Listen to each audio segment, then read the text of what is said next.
Ang itim mo palang putang ina ka. Medyo same tayo ng process, pero... Medyo same tayo ng process, pero rumespeto ka sa highest, di mo ka pwedeng... Rumespeto ka sa highest, di mo ka pwedeng asarin sa balat kasi lamang ka lang sa akin ng isang guhit na brightness.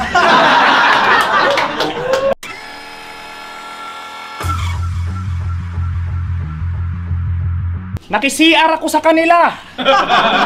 Abay, gago din to. Sinong di mababad trip ang puta, walang lock yung pinto. Tangina, pangit mag-trip. Yung butas nilang doorknob, nilagyan lang ng brief. Stress na stress ako nun, tol. Talagang nakakajahe. Isang kamay ko nasa pinto, para akong magkakarata. Tangina! Yung baho, hindi na matatago kahit i-dry clean mo pa. So, paano mo akong marireach kung pure hygiene ka nga? Tang-inang mukha yan, oh. Yang mukha mo, di kakayanin ng beautician. Kailangan mo, magician. Gagayahin niya rin yung tira na banlag itong eyes. Nakita mo itong eyeglass ko na may grade? Don't you dare to go try. Straight lang ang kaya mong pananaw, ako kaya kong tignan yung both sides.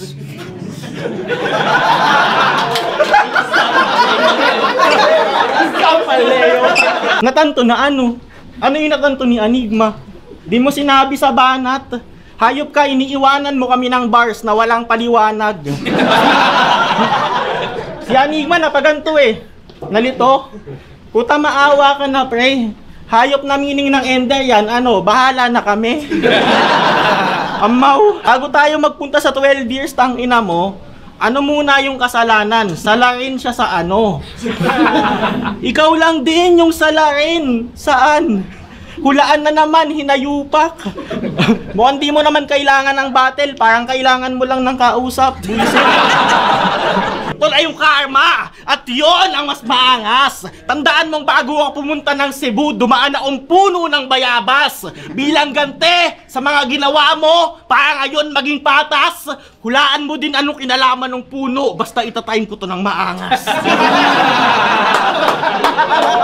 Tas yung igaganti mo, magpapakantot ka lang kay Supremo? Kapal na mukha, iba rin yung modus. Di lang mga pugi yung target, pati na rin magagaling sa mutos. O, 30! Kabahan ka na, boss. Baka ikaw yung susunod. Mahilig pa naman to sa mga lalaki na yung pisngi, lubog. Masa clap! Masa clap! Gago! Tingin mo may dunong ka na? Hindi ka yung bagong meta, ka yung bagong tanga. Sige, try natin estilo niya. Yung titi ko, sinong unang matigas, likasmatic, at yung tawag doon, authentic.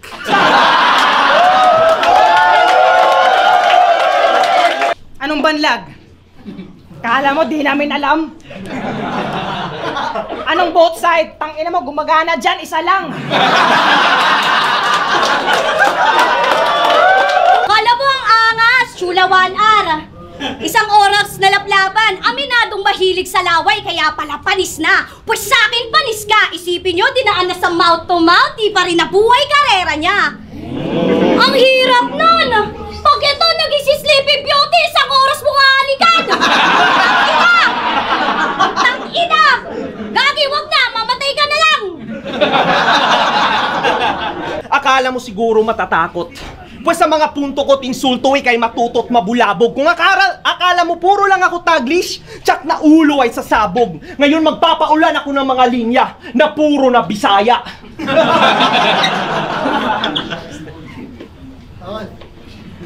Balik tayo sa taglish.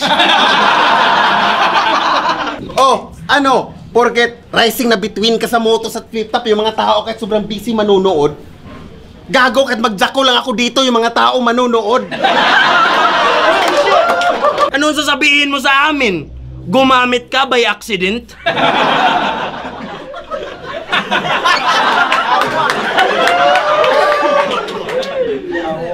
Aksidente lang daw yon. Yan ang sabi niya kay John Leo nung sila'y nagiinuman.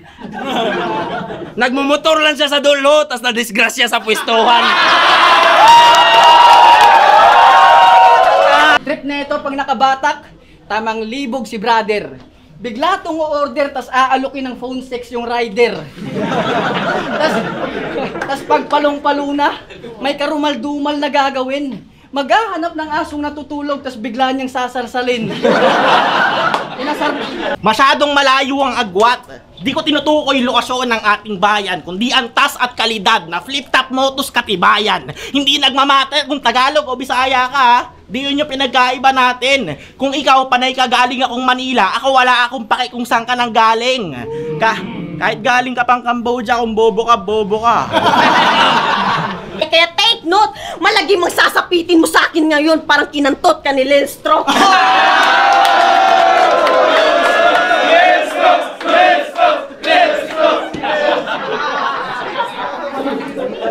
Di mo matatakasan si kamatayan rapper ng idiot sapagkat yung pangalan mo, isinulat ko na sa date note. Puta, date note. Kalahati ng populasyon sa lugar niyo, mga rugby addict. Susbay! Huwag mong itinay, isa ka sa nag-survive. Hindi ka flexible artist porket elastic ang mga grupo mong tulisan. Tirador kayo ng mga plastic sa mga hulog pisong tubigan. Sige, round muna. At paalala lang, hindi porket lingwahe mo to, wag kang piling bihasa. Kung matapang ka talaga, pagsuntukan tayo sa labas, magbilangan tayo ng pasa. Kasi may battle din sila ni Batang Rebelde. After ng laban, in-announce na promo lang. Pero si Gago ay nag-effort. Nakiusap kay M-Zite na yung panalo, idagdag sa kanyang record. Pwede pala yung Zite. Ikaw naman, pumayag ka. Ang swerte naman ni Senyorito. Baka pag na-offend ko to ngayon, ipa-delete niya rin yung video. Kasi sabi nila, banlag to. See? Mas wide o paganto mula azul kayang i-zoom pati batang statue na santo. Ang ina mo, nakatutok sa akin yung left habang yung right nasa camera, bro. Wordplay pa yan. Pakinggan! Yun na daw yung punchline pagkakasa. Pakinggan! Damon ka na eh! Pakinggan? Katangahan mo tol, walang hanggan! Masyadong pabigat ka na daw, Gago. Gusto niya nang bumitaw. Muntik niya na ako na isako, mahinog lang tong hilaw. Sa lahat ng alaga niya ng aso, yung parang iba daw. At kaya ka nga dinala niya dito sa Cebu para iligaw. Isa kang malaking red flag! Mas bitch ka pa kay Jamie, pero huwag kang mag-alala. Ganyan na ganyan yung trip ni Almoralde.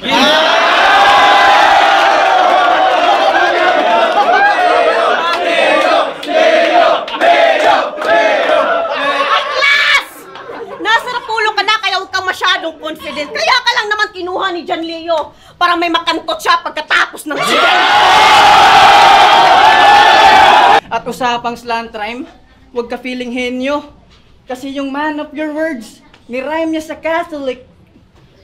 Slant rhyme yun? Galing mag-imbento. Pati Katoliko nadamay pa. Kung ano-ano kinikwento. Kulang na lang i-rhyme na yung condolence at chocolate sa Iglesia ni Cristo. Yan ba ang ipagkakaloob mong inspirasyon sa mga susunod na henerasyon? O ang pinapakita nyo isang malinaw na implikasyon na ang sining na dapat pinalalawak ang imahinasyon, nilalagyan nyo ng limitasyon? Sasabihin ko ang gusto kong sabihin kahit pa makancel after. Sa sobra nyo pagiging makatao, nakalimutan nyo na yung pagiging battle rapper. Tangina nyo PSP. Yung motus, hindi mutos. Yung bonus, hindi bonus. Ha? At matuto kang magparesked ng battle kung alam mong sa araw na yon meron kayong buhos. Gaya ngayon. Ginawang katulong ni M-Zite. Putang ina, ang lame mo. Pero si M-Zite din bumuo sa'yo. In other words, he made you. Ginawang katulong.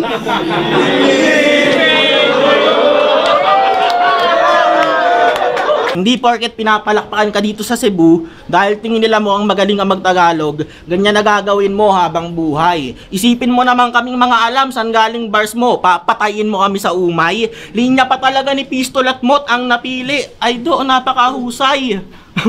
May standard ka pang hayop ka sa nanakawan, dapat mga nag-champion sa isa buhay, animal. Kahit taga dito ka pa, di ka na makakauwi, wala kang uuwian. Cause you got no way home. Walang special treatment para sa kagaya mong may Down syndrome. Kala mo nangangasan sila sa'yo, gago pinagtatawanan ka lang nila, mongoloid ka kasi! Kasi niloko ko lang yung mama mo. Kasi double timer ako tangina mo. Double timer ako kung tutusin. Kasi ito si Nego, tsaka yung mama niya si Nega, kaya kong pagsabayin. At mga iba, kurso na ito, BS Pharmacy.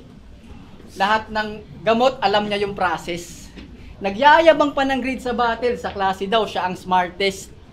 Laging tama pag sumagot, sa score palaging highest. Congrats nga pala nung huli mong exam pasado ka sa drug test. Kamatis, para mabalanse ang tamis ng labis kong pagkakamis. Woo! Si Vice Ganda na pailing! Si Vice Ganda na pailing! Damn, son! Tapos winord play mo yung Siomai sa Show My Love For You. Damn, son! Nang dahil sa sunod-sunod na pagkatalo, ito na yung parusang na ipataw. Agad-agad na tinapat sa ermitan yung ma-in-love na mag-alaga ng langaw. Kuya Said, ano yan? Mukhang pantay ba yung laban? Purkit galing gubat, tinapat na sa bantay kalikasan? Wala daw karapatang mag-reference ng basketball si MP3 kasi di daw basketball player. Ah, talaga? Nag-reference ka ng Dragon Ball Sayan ka ba? Yung dating mababaw biglang lumalim. Halatang nagpasulat kay Antonym. O Antonym, sinulatan mo to? Ha? Tanga ka ba? Sinulatan mo to? Tanga ka ba? Kung di ka lang matalino, bobo ka sana.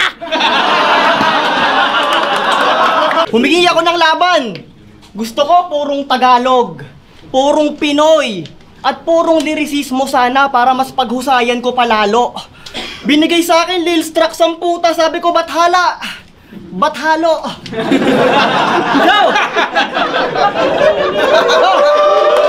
Pero yung sinabi mong Joshua, Richard, si Camplor, ang layo na nun. Si Camplor? Yuko Katol, may masisikam floor.